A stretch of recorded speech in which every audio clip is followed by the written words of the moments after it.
Hello everyone, welcome to my channel. Today I want to show you how to create a mock ribbed top without using the ribbing attachment for the sock knitting machine. I actually own one, but I wanted to show this just in case you come across one of those vintage beautiful machines on eBay or any other website, maybe eBay, Etsy, I don't know. Wherever you find it, sometimes they don't come with a ribber. So I already did a cast on and worked several rounds with waste yarn. So if you need to see how that's done, I have another video of how to cast on, so I'm not gonna get into that right now. So in order for you to create this rib, you have to take needles out of the cylinder, and in this case you can do every fourth needle or every third needle. In this case I'm going to make every third needle. I think it looks pretty cute. This is my 54 cylinder, and this for smaller socks. If you need to make a larger sock for men or for boys, you're gonna need to use a different cylinder with more needles.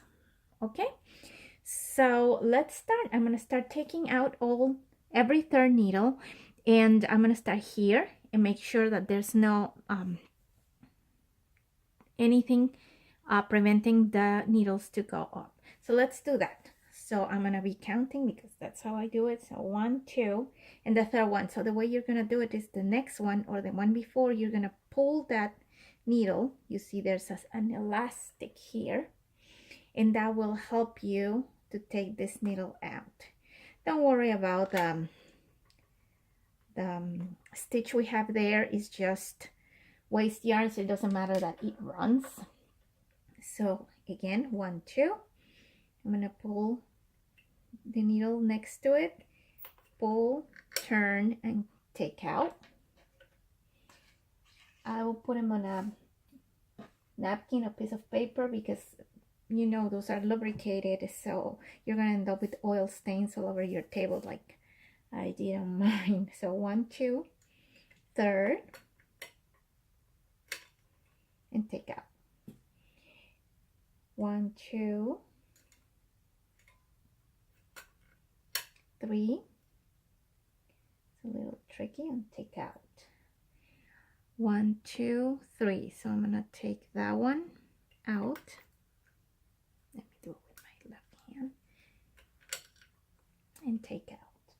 And so on and so forth. So I'm going to take them all out, and then I'll come back when I have them all out. Just keep doing this. And if you find some needles that you cannot take out because of the bottom of the carriage is preventing them from doing it, just move your carriage a little bit and keep going. So all right, as you can see, I took as many needles as I could, and look at that, we have a stowaway here. She likes knitting machines, she loves it. Her name is Chloe, and she's my companion. I have 2 other kitties that just get into my knitting room and start causing mayhem, but Chloe can be pretty stubborn. She's a lab cat. See, she's my little lab cat, and she doesn't take enough for an answer. So when she starts hearing the noise of the machine, she doesn't like it, and she's gonna jump out. So this is my knitting mascot. Is my fuzzy thing, and she loves everything about knitting. Hey, Chloe, look at the camera, Chloe. All right, let's get back to business.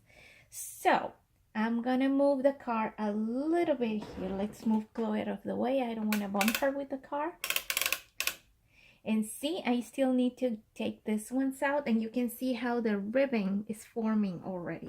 So 1, 2, pull that one out.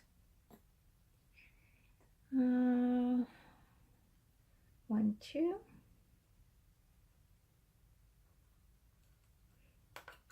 That one out.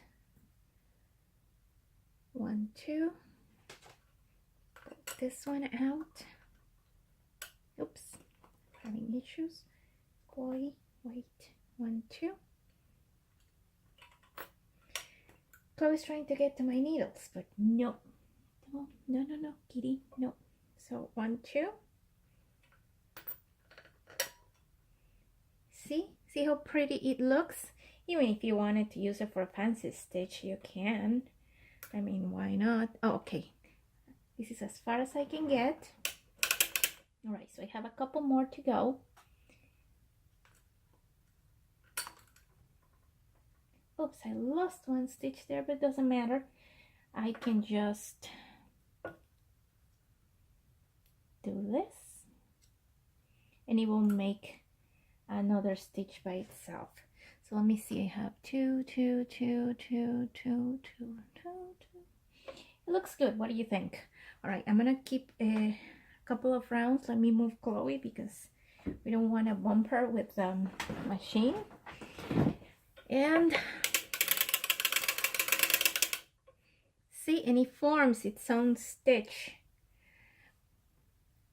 over there. We want to prevent that because we're going to be using our main yarn right now. Okay, so just move them over. It's no big deal. Move this one over here, and I'll put this one over here, and same here. You don't have even to do it if you don't want to do that. That's fine. The stitches are gonna come and they are gonna be formed by themselves. So let me get rid of my waste yarn. Now it looks really good. So I'm gonna get rid of my waste yarn right now and use my main yarn that I really like. Is this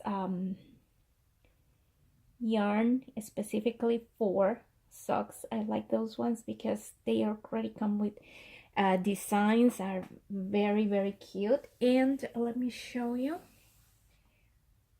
the finished product. And this is what we attempting to do. See, this is what's gonna look like when we are done. This is a mug rib double top. So we're starting our sock from the top down. The other ones I put in videos of, I started them from the toes up because I hate to have to close the toes. But you know what?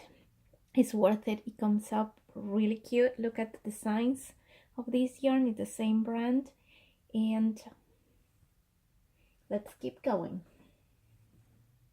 Okay, let's put our main yarn.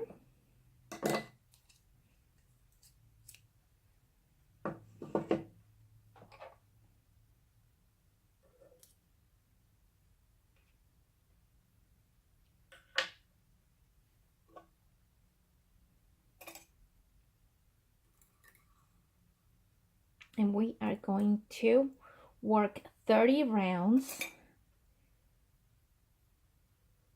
using this system. And after the 30 rounds, we are going to put back all the needles that we took out, and we're gonna fold the hem, or the top, in this case, the rib. So here we go. Go slow. I lost a stitch there.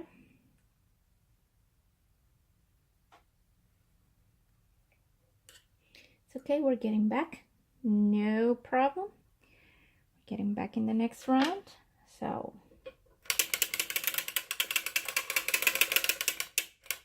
and it's back, so no big deal, as you could tell. All right,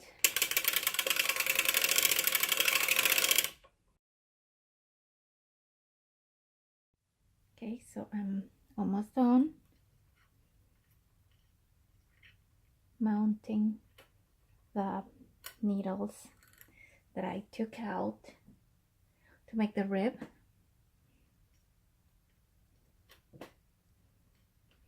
And I think I can put one more, and that's about it.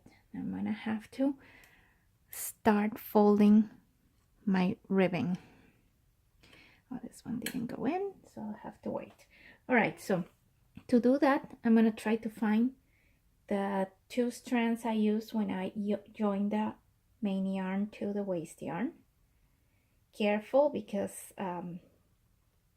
the work is coming is going up and trying to raise the needles. Be careful because the work can go up and then get off the needles, so you have to be very careful in this part. So we're gonna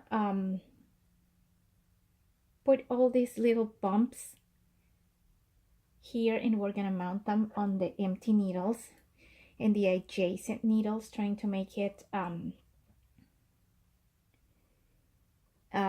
even. You remember that you took one needle out, which means that you needed two and didn't need one. So I'm gonna mount one. Let's see if this is aligned first, because I think I started here. So the first one, I'm gonna mount it on the empty needle, and then the adjacent needle, and then again on the empty needle, and the next one over. So I'm going to skip one needle that has a stitch because I want to have it alternate, and I need the stitches on the empty needles. So we're going to keep doing this all the way until we have almost all our bumps mounted on the needles. Empty needle, next needle, empty needle, next needle, empty needle, next needle, and so on and so forth. I think this is as far as I can go on this side. I'm gonna have to try the other side. So this was empty needle, next needle, oops, and empty needle. I am missing that one there. So I will hold it with my hand, pull the yarn because it's gonna loose, and then I'll turn the carriage, move it all the way up until this part here doesn't block. These needles are the ones I still have to pull back. So hold it tight, pull it with your hand, slowly. See how the work here is rising? You don't want that. All right, I think we should be good here. So let's put the needles that we're still missing.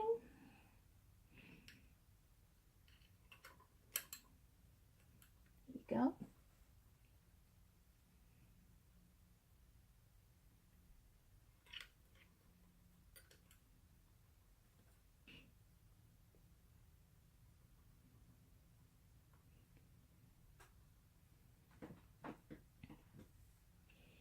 And here it looks like put two together somewhere.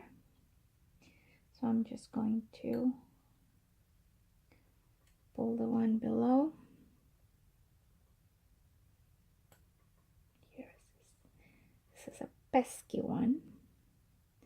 Doesn't let me grab her. But I got the pesky stitch. All right, so we have all our stitches hang on the work. I still take a little look, make sure that all the needles have something on.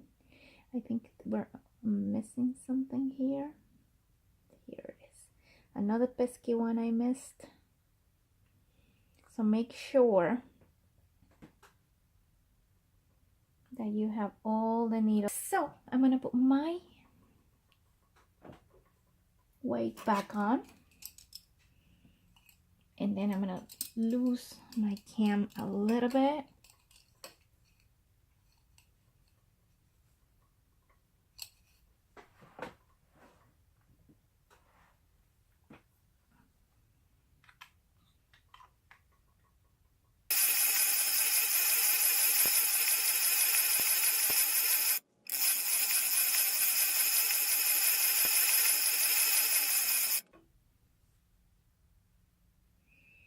All right, I have about 73 rounds, but I want to show you what the rib looks like. And look at that. You see there's little holes. Let me move the camera back a little bit so you can see it. There's little holes here where I mounted. I skipped one needle, remember? To avoid that, you can just grab the next needle or underneath, stitch underneath, and actually mount every single needle and not leave any of them without a stitch when you are folding it and mounting it over. But in my case, I think it looks pretty, so I decided to leave it that way, and that's how I did the other socks. So I like these little lace eyelets at the end. It just gives it personality. I think if you don't like it, as I said, just when you're mounting it, don't leave any stitches without yarn or a stitch. And just if you don't have enough, obviously you won't because you are missing one of the needles, just grab the one underneath or double the next one, and that will do it. So I think, look at the design. I think this is very pretty, and you know how to make a mock rib or seam rib without a ribber on a sock knitting machine, circular sock knitting machine. I will post a different video and I'll show you how to finish the leg and how to do heel and toes from a top down sock. All right, thank you for being with me today, and I hope you practice a lot. Remember, everything you do with these machines is patience. You have to practice and have tons of patience because it takes practice. I didn't get it right the first time, not even the first 3 times. So you just have to keep going. Don't give up, and practice, practice, and practice. And see you in the next video. Thank you.